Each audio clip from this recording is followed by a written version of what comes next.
जय भीम जय महात्मा 77వ గణతంత్ర దినోత్సవ సందర్భంగా ఈరోజు మనమందరం కూడా ఈ చిన్న కార్యక్రమాన్ని నిర్వహించుకోవడానికి చాలా గొప్ప విషయం. ఎందుకంటే భారతదేశం ఈరోజు సస్యశ్యామలంగా సమానత్వంతో సౌభ్రాతత్వంతో ముందుకు వెళ్తుందంటే ఆ మహనీయుల యొక్క త్యాగ ఫలాలు. బ్రిటిష్ వాళ్ళకు ముందేంటి, బ్రిటిష్ వాళ్ళ తర్వాత ఏంటనేది ఈ రాజ్యాంగం చెప్తుంది. బ్రిటిష్ వాళ్ళు ఉన్నప్పుడు బ్రిటిష్ రాజ్యాంగం అమల్లో నడిచేది.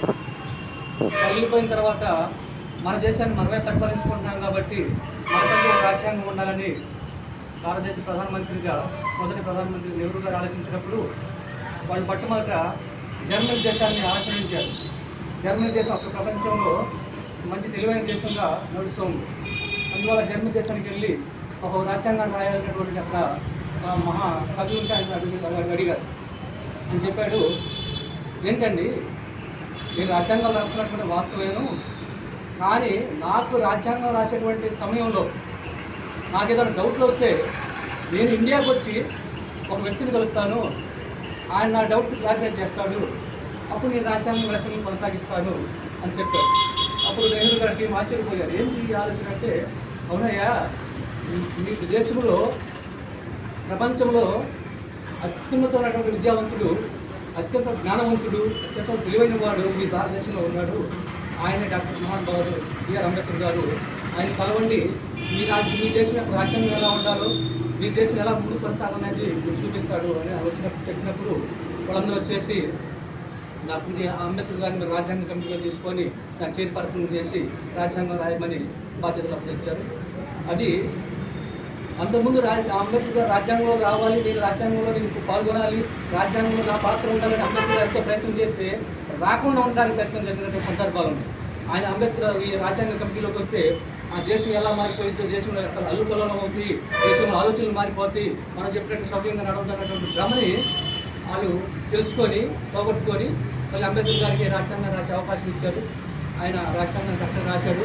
కరెక్ట్గా 3 సంవత్సరాలు కూర్చొని చేతి రాతో ఈ దేశం కాశ్మీర్ నుంచి కన్యాకుమారి వరకు ఎన్ని కులాలు ఉన్నాయి, ఎన్ని మతాలు ఉన్నాయి, ఈ దేశ సామరస్యం ఏంటి, ఈ కుల విభేదాలు ఏంటి, ఈ దేశం ఎలా ముందుకు వెళ్ళాలి, ఏం చేయాలి అనేటువంటి ఆలోచించి అన్ని డెవలప్ అయినటువంటి కంట్రీస్ నుంచి రాజ్యాంగాలు తెప్పించుకొని వాటిని చదివి చూడంగా అర్థం చేసుకొని అంతకంటే బెటర్గా మన రాజ్యాంగం ఉండాలి, ఆ దేశం కంటే మన దేశం ఇంకా ముందుగా పురోగతి సాధించి ఇంకా ముందుకు వెళ్ళాలనేటువంటి ఆలోచనతో 3 సంవత్సరాలు కష్టపడి, రెయ్యి కూడా కష్టపడి తన జ్ఞానానంతా ఉపయోగించి అంబేద్కర్ గారికి డిగ్రీలు మీకు తెలుసలేదు, ఆయన డిగ్రీలు వాస్తవంగా 16 డిగ్రీలు రాస్తారు. కానీ 16 కాదు, ఈ ప్రపంచంలో అత్యున్నతమైనటువంటి విద్యావంతులు ఎవరంటే అంబేద్కర్ గారు. అంత స్పీడ్గా చదివినటువంటి వ్యక్తులు ఎవరంటే అంబేద్కర్ గారు. ఆ మహానుభావుడు యొక్క జ్ఞానం ఉంది ప్రపంచంలో ఎవరు పొందలేదు. అందుకే ప్రపంచం మొత్తం కూడా ఏప్రిల్ 14న జ్ఞానం పుట్టినరోజుని ప్రకటించింది. జ్ఞానం పుట్టినరోజు అని ప్రకటించింది. ఆ మాటలు అర్థమైపోవాలి. ఈ ప్రపంచంలో జ్ఞానం పుట్టిందంటే అది అంబేద్కర్ వల్లే పుట్టిందని అర్థం. అలాగే మిత్రులారా, ఈ డిపార్ట్మెంట్ ఎలా ముందుకు వెళ్ళాలి, ఏ డిపార్ట్మెంట్ ఎలా పనిచేయాలి, ఎవరెవరు ఎలా వర్క్ చేయాలనేటువంటి రాజ్యాంగం క్షుణ్ణంగా రాశాడు. న్యాయ వ్యవస్థ, అలాగే ఆరోగ్య శాఖ, విద్యుత్ శాఖ, ఆర్థిక శాఖలు కంటే అన్ని డిపార్ట్మెంట్లు ఏ డిపార్ట్మెంట్ ఎలా పనిచేయాలి, ఎలా ముందుకు వెళ్ళాలి, ఎలా చేయాలన్నటువంటి రాజ్యాంగం క్షుణ్ణంగా రాసి చరిత్ర సృష్టించినటువంటి మహానుభావుడు అంబేద్కర్ గారు. ఈరోజు ఆయన కలుసుకొని మనందరూ ఈరోజు గణతంత్ర దినం జరుపుకోవడం మహా గొప్ప విషయం. ఎందుకంటే కొంతమంది బ్రాహ్మణులని కొంతమంది చెప్పారు అంబేద్కర్ అంత మేఘవాడు ఎవరు పుట్టలేదని చెప్పారు. కానీ కొంతమంది బ్రాహ్మణులు విభేదించారు, నువ్వు ఎస్సీ వాడివి, దళితులని విభేదించారు. కానీ బ్రాహ్మణులని కొంతమంది ప్రపంచ మేధావులు అంటే అంబేద్కర్ అనే కొనియాడారు. అది చరిత్ర మనకు తెలుస్తుంది. అలాగే ఈరోజు రాజ్యాంగం యొక్క హక్కుల వల్ల, రాజ్యాంగం యొక్క విధి విధానం వల్ల భారతదేశంలో ఎన్ని కులాలు ఉన్నా, ఎన్ని మతాలు ఉన్నా అంత సామరస్యంగా ముందుకు సాగుతుందంటే అది కేవలం రాజ్యాంగం యొక్క విధానమే. అంబేద్కర్ గారి యొక్క మేధాశక్తి, తెలివితేటల జ్ఞానానికి అన్ని రాజ్యాంగం రాశాడు. ఈ రాజ్యాంగాన్ని కరెక్ట్గా అమలు చేస్తే భారతదేశం 10 సంవత్సరాలు అంబేద్కర్ కోరుకుంది ఏంటంటే ఈ రాజ్యాంగం అంత పటిష్టంగా రాసినప్పుడు 10 సంవత్సరాల్లో ఈ భారతదేశం మొత్తం ప్రపంచ స్థాయి కంటే ఎదగాలన్నటువంటి కోరిక అంబేద్కర్ రాజ్యాంగం రాశాడు. దాన్ని ఇప్పటికీ కరెక్ట్గా ఇంప్లిమెంట్ చేయట్లేదు. ఇన్ని సంవత్సరాలు గడుస్తూ వస్తున్నది రాజ్యాంగం అమల్లో ఉంటుంది, కానీ డెవలప్మెంట్ లేదు భారతదేశంలో. కానీ మనల నుంచి కాపీ కొట్టినటువంటి చైనా ఈరోజు ప్రపంచంలో 2వ స్థానానికి ఎదిగిపోయింది. కారణం ఏంటంటే మన రాజ్యాంగం కాపీ కొట్టారు వాళ్ళు. కార్మికులకి చైనా అన్న గారు చెబుతాను. చైనాలో మనకు మళ్ళీ 8 గంటలు పనిచేసి 10 గంటలు పడుకోరు. చైనాలో రోజుకి మినిమం 20 గంటలు పనిచేస్తారు. డెవలప్ అవడానికి ప్రధాన కారణం అది. కానీ మనది అది కాదు.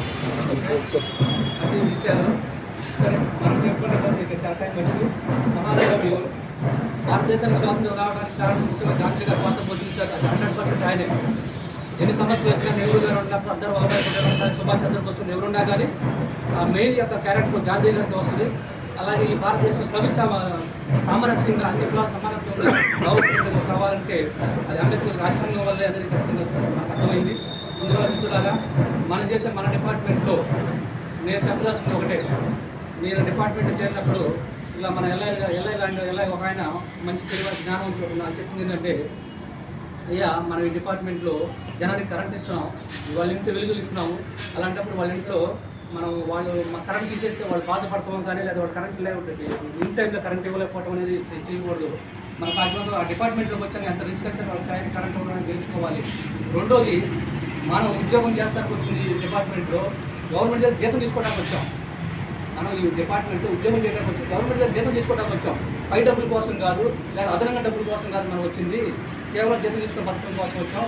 పై డబ్బులు అంటే వాళ్ళ ఇష్టపూర్వకంగా ఇస్తే దాన్ని తీసుకుని తప్పు లేదు, కానీ డిమాండ్ చేసి తీసుకోవడం కానీ లేదంటే మన మీద ఒక కంప్లైంట్ పెట్టే స్థాయికి ఎదిగి మనం చేసుకోవడం అనేది రాంగు అని నా మహానుభావుడు చెప్పినటువంటి జ్ఞాపకాలు మనం ఎలాగ లాంటి వాళ్ళు చెప్పారు. అప్పుడు డిపార్ట్మెంట్ చేశారు. నిజం చాలా గొప్ప విషయం. మనం ఉద్యోగంలోకి వచ్చి జీతం తీసుకోవడానికి వచ్చాం కానీ పై డబ్బుల కోసం మనం రాలేదు. ఇలాంటి మిత్రుల ఇలాంటి విషయాలను కూడా మనం క్షుణ్ణంగా తెలుసుకొని మనం ముందుకు కోరుకుంటూ ఈ అవకాశం ఇచ్చినటువంటి మన సెక్షన్ ఆఫీసర్ ఏ గారికి, మన ఎల్ఐ గారికి, అందరికీ, నా తోటి కార్మికులందరూ కూడా నా థ్యాంక్ యూ. జై భీమ్.